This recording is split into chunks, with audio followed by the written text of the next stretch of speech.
before we get into this video, if you're not 18, please close the window and continue.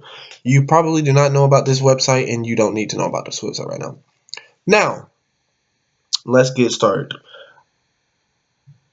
This is pretty much big news, but I wouldn't say this is new news about Faku.net charging for their content. Now, the reason I say this is I've noticed all the way back in, I want to say 2014, there were Faku would release bits and pieces that they were going to charge people for their content. In the description below, you can check out the links I've had, the links I've discovered. And Forbes did one, and the title of the article is "How One Website is Convincing People to Pay for Cartoon Porn." And it's a little article. It has image of someone cosplaying Momoko. That's Faku's mascot. And then the second image has Jacob Grady himself. So it's not too big. So in the description there are more videos. Now, I won't provide a link to Faku's State of the Union 2016. I'll just go ahead and read it because I know some of y'all are going to probably try to figure out how to get to the site. So anyway, here it is. And this happened on January 2nd, 2016. Yesterday, we removed all scanlations from Faku. This is something we announced over 6 months ago. This is true. They did that back in probably 7 months ago. I want to say mid-July of 2015. But obviously, it still comes as a surprise to a lot of our users. Once we removed all unlicensed content, the only material remaining was that which had been officially licensed, an overwhelming amount of which is for subscribers. The response has been decisive, with people coming out in support and people filled with hatred of the decision. As the person who created Faku nearly 10 years ago, I am here now to answer your questions and explain why I think it's the right thing to do. Now, I did not know Faku was around for 10 years. I really didn't. And the fact that even Forbes magazine knows what it is shows you how big Faku actually is. Okay, here's the big question. Why did you remove scanlations and unlicensed content? A lot of people think hentai is free just because it's always been free. Given our history at Faku, we've contributed to that misconception, and now it's time to fix it. Bravo, good for you, I agree. Everything you've been reading on the internet that has been a scan of an actual book from Japan, something Japanese authorities are increasingly clamping down on. Piracy is not a sustainable business model. But more importantly, this is in red and underlined, piracy has never been my goal with Faku. Over the last, let me stop right there. It has never been the goal, but that's basically what you were doing. I know a lot of people are gonna hate that, but that's basically what you were doing, and in a way, you have helped the community grow. But I will give you a pass on that for the sole fact that Mr. Grady is actually trying to help the artist. So I will give him a pass for that. Anyway, over the past year, we have officially published over 200 individual artists. Wow, that makes Faku the largest manga publisher in the United States right now. Hmm.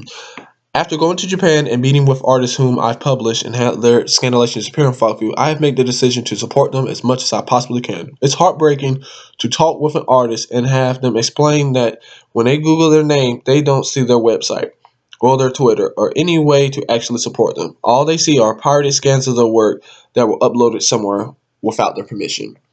This isn't a problem unique to hentai. It's an issue with the anime and manga industry at large, and the reason why so many Japanese companies, publishers, and artists blindly turn their back on their overseas fans, thinking we're all pirates. Now, before I continue, I want when it comes to the Japanese publishers and companies, when the internet was getting big in the early '90s to the early 2000s, when the music industry was going over, the movie industry, everyone was having problems, they decided, no, we're going to stay with books. We're not going to try to figure out this internet thing. Especially when the music industry in America was basically almost bankrupt to the point where they're now bouncing back now. And basically, it was up to Japan to lead the way for the whole world when it came to this, and they really did it. It ended up being Marvel and DC, and Marvel and DC ended up clamping down and suing everybody that put their work online. And the Japanese didn't follow suit, and that's why you see Marvel and DC putting out movies. Their sales may not be the highest as they used to be, but they're fine, and they're not going to go bankrupt at all. They even got picked up by conglomerates. While a lot of Japanese publishers, like this article said, have basically gone away. So let's go ahead and get back to the article. Because for so many years, that's all they've seen. We've all been to them. Pirates. My goal with Faku is to change their perception of us and removing scandalations and giving our users a way to support their favorite artists. Is the next step. As a result of this change, you'll see more content coming to Faku from new artists and new publishers. We will be publishing all kinds of genres, including things you normally don't see on Faku. I want to bring back all the content that has been removed, but now legally in collaboration with the artist that created it instead of via pirated scans. Right now, we semi-publish two of the largest hentai magazines in Japan, Comic Karatuzin and Comic X Eros, which together account for almost 1,000 pages of new content each month. That's a lot. The fact that we have been successful doing this for 6 months is incredible. It's the equivalent to of two publishing excuse me, it's the equivalent of publishing two entire issues of Shonen Jump every single month. We plan to add free content for users that cannot afford a subscription, but it's going to take time. We are still legally figuring out how to exactly to do this and how to do it in a way that's smart alongside our subscriptions. If you have ideas, post them in this thread. I'll be reading every single reply. And then it goes down to final thoughts. At this point, whether we succeed or fail is entirely up to you, and we need your support more than ever. If you can't afford a subscription, help spread our message and explain to people why this decision and why artists deserve support. Get out there and tell people. Think of all the faps these artists have given us over the years. I'm sorry, now we finally have the opportunity to give back to them in a meaningful way. I hope you choose to stick around with Faku. If not, it's been a incredible 10 years, and I want to thank you all for being a part of it. Now, to keep this video short, I basically will say this. The publishers, artists, and companies do not care if you're one of those people who do not want to support the industry. Now, if you're a child, of course they want you to get in. That's why you have TV shows so you can watch them on TV or whatever. And then I guess sometimes some publishers give out free content. That's the business plan I'm doing. For those who can't or don't want to, you still have some content. But you can't give away everything free. It isn't a sustainable business model. A lot of people say, well, what about this person in this third world country? They can't afford to buy a manga because it takes so much to ship it. Okay. Well, if they're in a third world country, how are they on the internet? Chances are their government's providing it, and they're probably not allowed to be on hentai sites or Japanese sites for cultural reasons or whatever. Or their parents are well off, and they're just playing out. Oh, I live in a poor country, but that doesn't necessarily mean that they're poor. I cannot fathom how people do this. They go, "Oh, I want to move to Japan. I wish America was more like Japan." Blah blah blah blah blah. But then they don't want to buy anything. They don't want to support the artist. I'm like, think about this. When you go into a Facebook group or whatever site you go to, and you see all these you see all these threads of where people show pictures of Goku, people from Naruto, One Piece, Death Note, whatever, and then somebody posts up a different series, and then you have like thousands of comments. And a lot of people go, "Oh, I didn't know you read this. I didn't know anybody read this. I thought it was just me." Most of you aren't even sharing the names of less popular series, but then you claim to be a fan when you don't want to support the artist or you can't. I'm like, you can't even at least share the name of a series that you enjoy so that maybe someone who's willing to pay can support the series and make sure the artist can keep doing the series so you both technically benefit. That mindset just doesn't. I just don't grasp it. Maybe it's because I was in a generation, the last generation, right before the internet got big, and to get something, you had to pay for it. You're like, oh yeah, I'm a Nintendo fan. I'm gonna go and buy a Mario toy. Now think about this, and this will be the last point. Young Justice was a American cartoon with a huge cult following. Huge. I even got into the show, but it got canceled.